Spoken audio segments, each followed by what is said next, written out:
Next వచ్చేసి ఏంటంటే లెటర్కి మెమోకి మధ్య ఉన్న డిఫరెన్సెస్. సో ఇటు లెటర్ ఇటు మెమో అని అనుకుంటే first thing meaning. So letter మెమోలో మనం చూడబోయే టాపిక్స్ ఏంటంటే ఫస్ట్ది మీనింగ్. సో మీనింగ్ ప్రకారం చూసుకుంటే మెమో అనేది ఒక షార్ట్ మెసేజ్,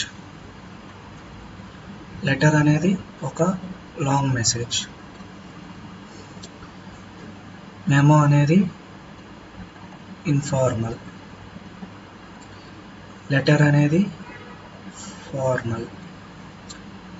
మెమో అనేది ఇంటర్ ఆఫీస్ మోస్ట్లీ, మెమో అనేది ఇంటర్ ఆఫీస్.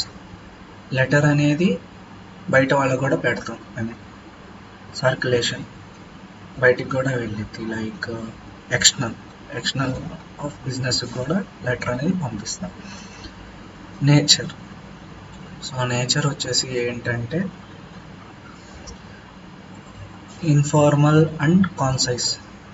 ఇది ఇన్ఫార్మల్గా ఉంటుంది, కాన్సైజ్ అంటే చిన్నగా ఉంటుంది, మెయిన్ ఇన్ఫర్మేషన్నే ఉంటుంది.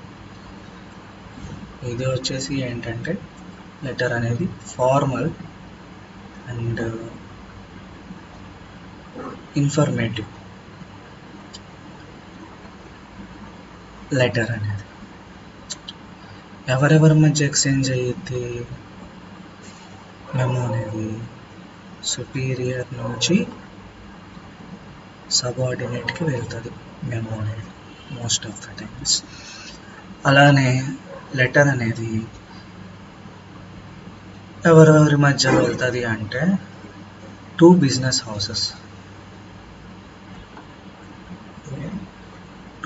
హౌసెస్ మధ్య లెటర్ అనేది ఎక్స్చేంజ్ అయ్యింది.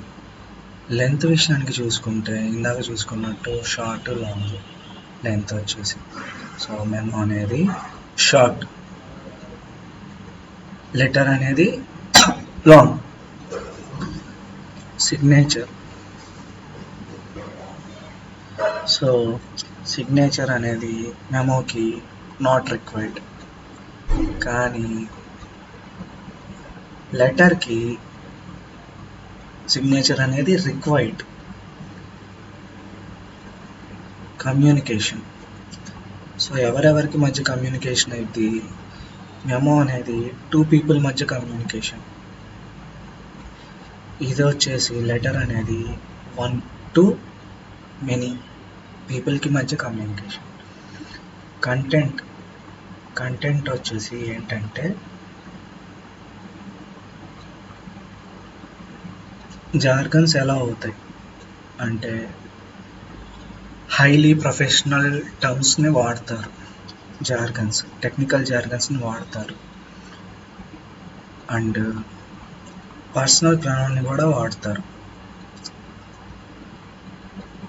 మెమోస్లో. కానీ లెటర్ వచ్చేసి సింపుల్ లాంగ్వేజ్ వాడతారు, హైలీ టెక్నికల్ వాడరు. అలానే రిఫర్ చేయటం అనేది ఎలా చేస్తారంటే థర్డ్ పర్సన్లో రిఫర్ చేస్తారు. ఐ, యు ఇలాంటివి కాకుండా third, he, they, she, them ఇలాంటివి ఎక్కువ ఉంటాయి.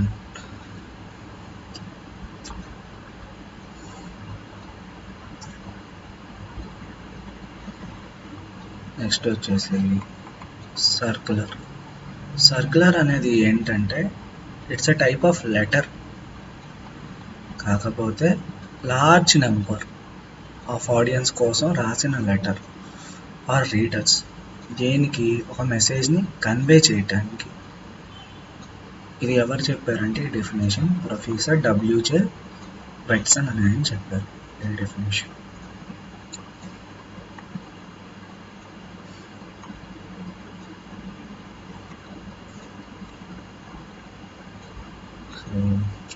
నెక్స్ట్ టాపిక్ వచ్చేసి business circular sample. So business circular అని అనుకున్నాం, మరి బిజినెస్ సర్క్యులర్కి శాంపుల్ ఎలా ఉంటుంది? బిజినెస్ సర్క్యులర్ శాంపుల్ వచ్చేసి ఎలా ఉంటుందంటే ఫస్ట్ మనం సెండర్ ఇన్ఫోని మెన్షన్ చేస్తాం, తర్వాత డేట్ రాస్తాం, తర్వాత దాని కింద రిసీవర్ ఇన్ఫర్మేషన్ మెన్షన్ చేస్తాం. రిసీవ్ ఇన్ఫర్మేషన్ మెన్షన్ చేసిన తర్వాత సాల్యుటేషన్ అంటే రెస్పెక్టెడ్ సార్, రెస్పెక్టెడ్ మేడం, ఇవి అనమాట. తర్వాత బాడీ ఆఫ్ టెక్స్ట్, మనం ఏం రాయాలనుకుంటున్నామో అది రాస్తాం. నెక్స్ట్ సిగ్నేచర్ పెడతాం. సిగ్నేచర్ పెట్టిన తర్వాత ఎన్క్లోజర్. మీకు ఇక్కడ జూమ్ చేసి చూపిస్తాను ఎలా ఉంటుందంటే.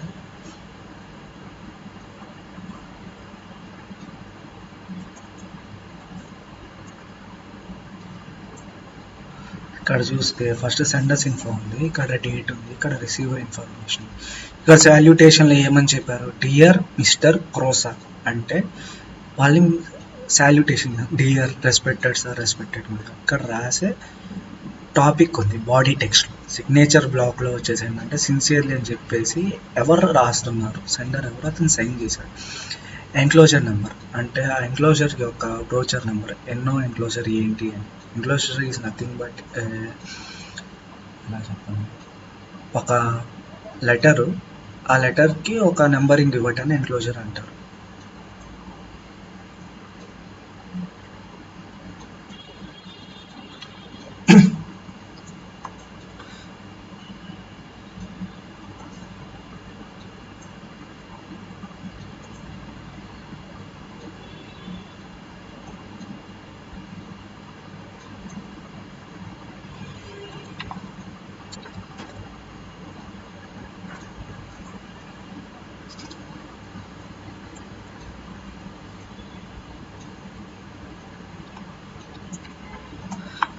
నెక్స్ట్ టాపిక్ వచ్చేసి ఏంటంటే నోటీస్.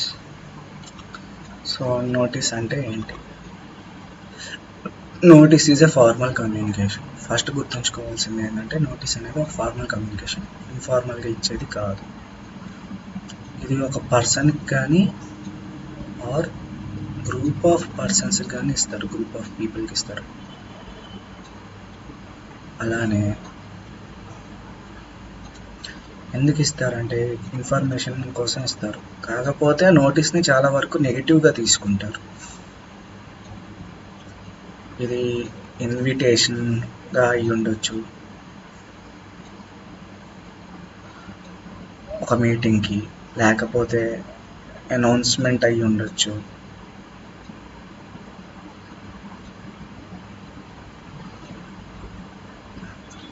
ఇన్స్ట్రక్షన్స్ ఉండొచ్చు నోటీస్లో,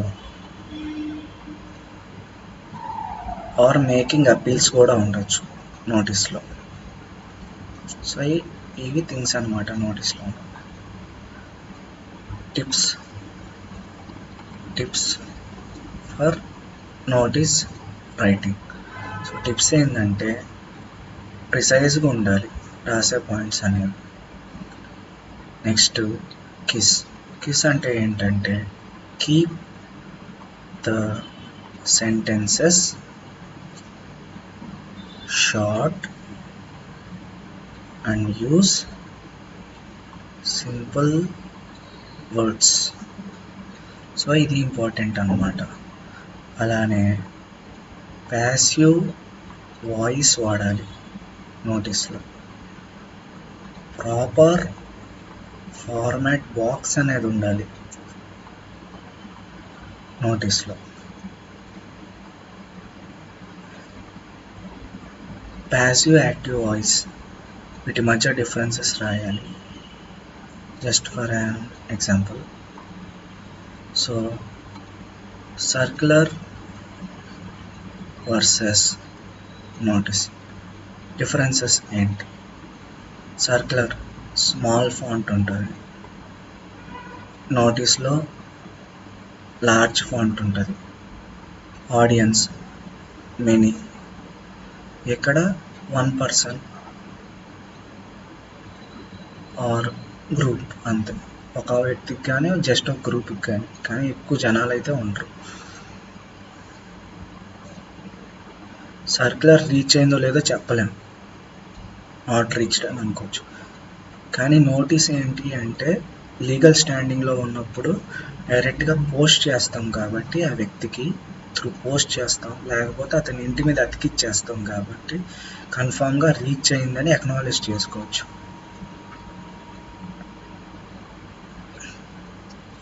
నెక్స్ట్ టాపిక్ వచ్చేసి హౌస్ జర్నల్.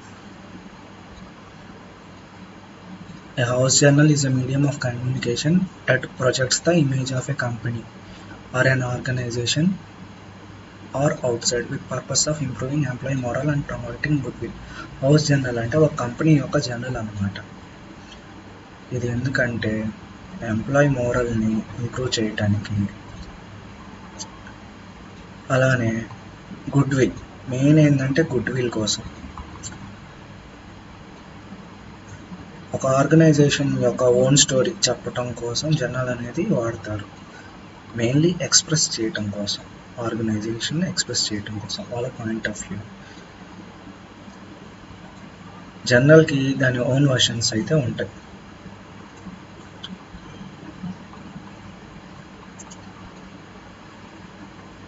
ఇది ఒక సెలెక్టివ్ పీపుల్ అంటే నిషే ఆడియన్స్ కోసమే డిజైన్ చేస్తారు. ఎస్పెషల్లీ ఒక కంపెనీ యొక్క కస్టమర్స్ మళ్ళా ఎంప్లాయీస్ని దృష్టిలో పెట్టుకొని చేస్తారు most of the time house journal అనేది.